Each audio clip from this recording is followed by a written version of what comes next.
اعلیٰ حضرت نے پیر کی پتہ کتنی شرائط لکھی ہیں؟ کتنی لکھی ہیں؟ 4 شرائط لکھی ہیں کہ پیر وہ بنے گا جس کے اندر یہ 4 شرائط پائی جائیں گی۔ سب سے پہلے صحیح العقیدہ سنی ہو، اس کا عقیدہ درست ہونا چاہیے۔ حضرت عثمان غنی رضی اللہ عنہ کو برا بھلا نہ کہتا ہو، حضرت امام حسین کو باغی نہ کہتا ہو، صحابہ کے بارے میں اچھا عقیدہ رکھتا ہو، اولیاء کے بارے میں اچھا عقیدہ رکھتا ہو۔ اگر اس کا عقیدہ درست ہوگا تو پیر بننے کے قابل ہے۔ دوسری شرط آپ نے بیان کی کہ اتنا علم ہو کہ اپنی ضروریات کے مسئلے کو خود کتاب سے نکال سکے۔ جاہل جو پیر نہیں بن سکتا، عالم ہوگا پیر ہوگا تو۔ اعلیٰ حضرت نے یہ بیان کیا۔ تیسری شرط آپ نے بیان کی کہ جس کے ہاتھ میں ہاتھ دے رہا ہے، جس کو پیر بنا رہا ہے، اس کا سلسلہ حضور علیہ السلام سے متصل ہو، کڑی اس کی جو ہے نا پوری چین ہو، یہ نہ ہو کہ بیچ میں کوئی آگے پیچھے ہو گیا۔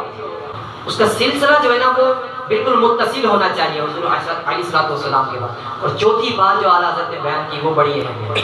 اعلیٰ حضرت نے فرمایا کہ فاسق نہ ہو، علل اعلان گناہ نہ کرتا ہو۔ اب بتائیں داڑھی منڈانا گناہ ہے کہ نہیں؟ گناہ ہے، سب مانتے ہیں۔ اگر ہمارے یہاں امام صاحب داڑھی ایک مٹھی سے چھوٹی کرا دیں تو ہم اس کے پیچھے نماز نہیں پڑھتے، لیکن اگر پیر صاحب کرائیں تو ہم وہی ہو جاتے ہیں۔ اللہ اکبر۔